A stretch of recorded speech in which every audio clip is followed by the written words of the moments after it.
Sonic Team wants to make a Sonic RPG, but would it actually work? And honestly, my answer is yes. I think a Sonic RPG would work out just perfectly fine. Now, I'm going to take an assumption that a lot of Sonic fans, especially ones that mainly only play Sonic, have not played an RPG or have really only dabbled in a few RPGs. And I can assume it was probably one of these, which I have no problem with. This was my first RPG right here, Mario & Luigi Superstar Saga for the Game Boy Advance. I don't think I would like RPGs if it wasn't for this game.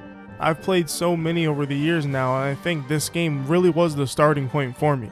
I've played Final Fantasy, I've played Xenoblade Chronicles, I've played Kingdom Hearts, currently going through the Trails in the Sky series, but not even mentioning Japanese RPGs, even Western RPGs. I've played Fallout, a little bit of Mass Effect, Knights of the Old Republic, all these kinds of RPGs. They're all different too. They're all turn-based. And we'll talk about that in a moment of what they should actually do in terms of turn-based or action RPG, but we'll think about that.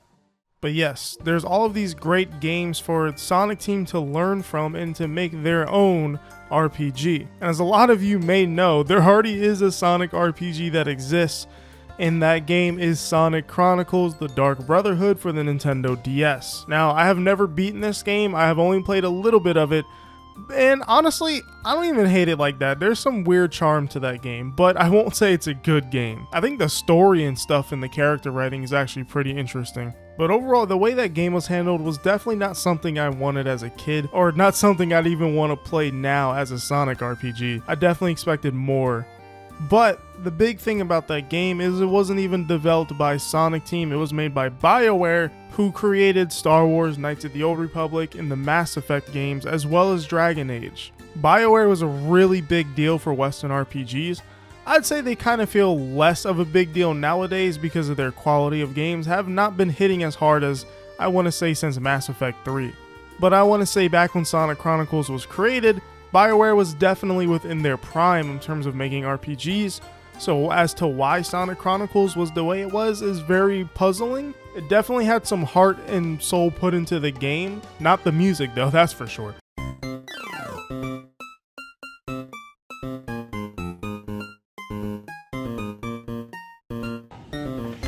Oh no.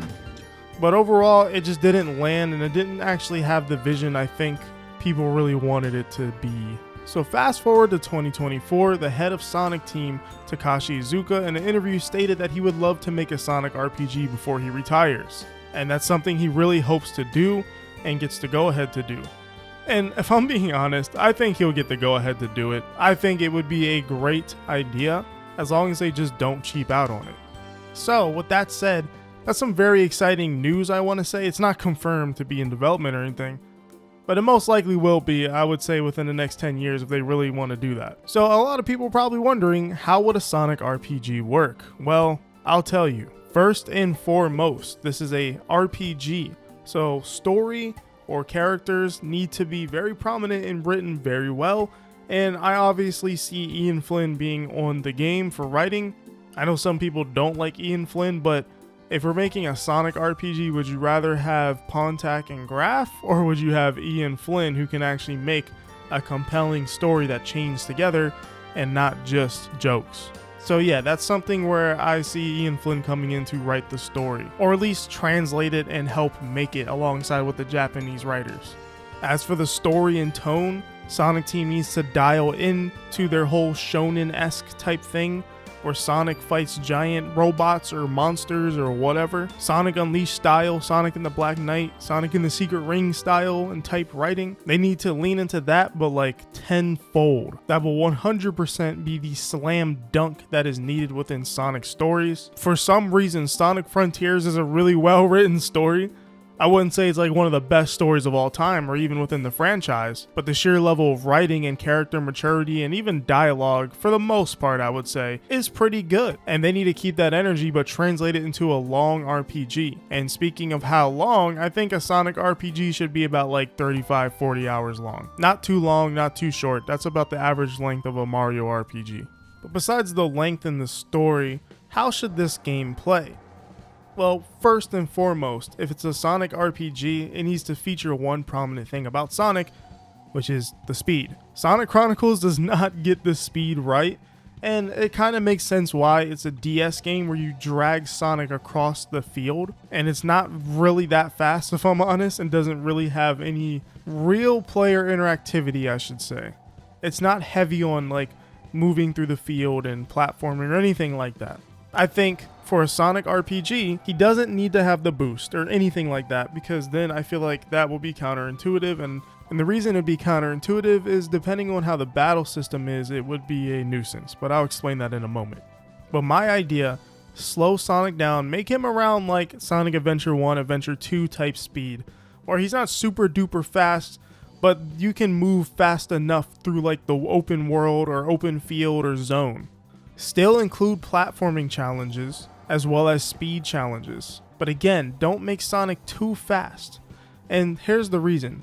So the battle system is something that is very important in most RPGs. You have turn-based battle systems, you have active battle systems, you have action battle systems. Now turn-based, obviously you take your turn. Active systems, I would say, are games like Xenoblade, where it's kind of action-based, but at the same time you're still waiting for things, almost like an MMO. And then of course action-based, where you press a button and your attacks respond almost immediately to your button presses, where it's more focused on strategic dodging and whatnot, and then your stats and all that matter for that.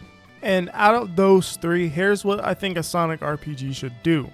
For one, again, it should be like Sonic Adventure in terms of movement for going around in the field when you're not in battle, as well as platforming challenges, so he should have a jump and homing attack when he's not in battle. Maybe a spin dash too. But for when you're in battle, here is what they should do. They should actually do both turn-based and action at the same time. A lot of games don't do this, but the most recent game in memory is a new game in the Trails franchise, which is Trails Through Daybreak. That game has both action and turn-based at the same time. And let me explain how this works in Trails Through Daybreak and how I'll translate this to Sonic. In Trails Through Daybreak, you have the action combat, or field combat they call it, where the main character can jump and dodge and also do a series of string attacks. And that's really about it. It's pretty simple. But if an enemy hits you with a red attack, it puts you into a turn-based battle. So you could kill the enemy in the field or in turn-based. I think turn-based should be the main combat style, so for bosses it would force you into turn-based, at least eventually. But that way it feels like there's a good flow to the gameplay, because say if you're so good in the field as Sonic, running around and homing, attacking, spin dashing, maybe even punching enemies Frontier style, then yeah, you can totally skip out on trying to fight enemies and having to grind like that. Instead, you can just mash on them. But if you somehow aren't good enough and get hit by an enemy, you're forced into turn-based combat. I think that would be perfect for Sonic, because not only would it eliminate pace breakers, it would force you to kind of be good, but if you enjoy turn-based as well, you can still do that. Trails Through Daybreak has an advantage/disadvantage system, where if you hit an enemy with a certain move, you get an advantage and you can go into turn-based combat, and in that turn-based battle, you will have a turn advantage on the enemy. Or if the enemy hits you with their red move, then they have an advantage in turn-based combat. But that can only happen outside of the turn-based combat. I think that, again, would be perfect for Sonic.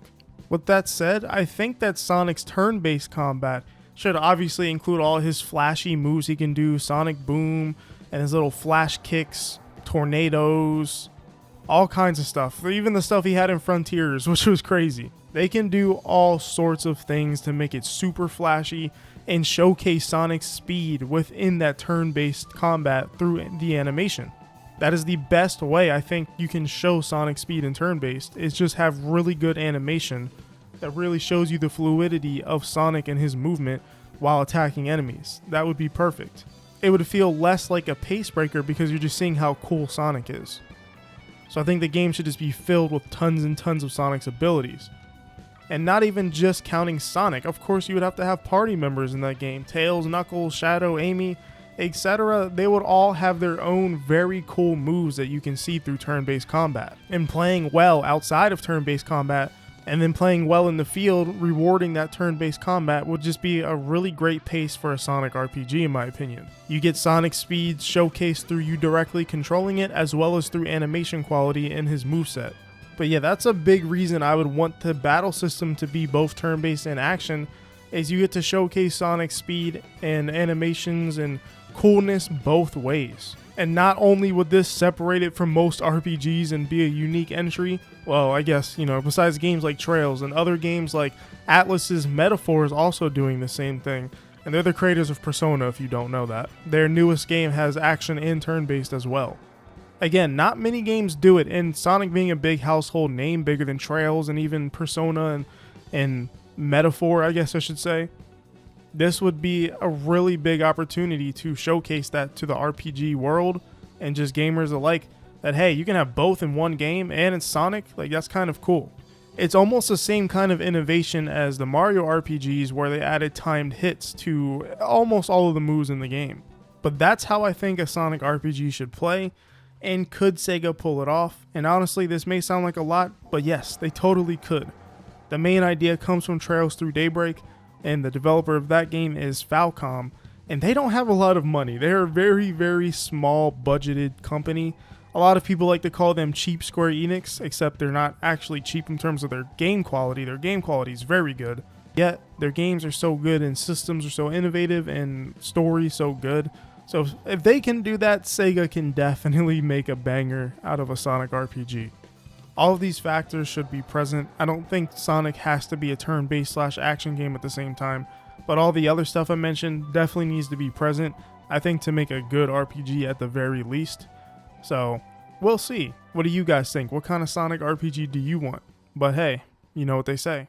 Well, whatever happens, happens.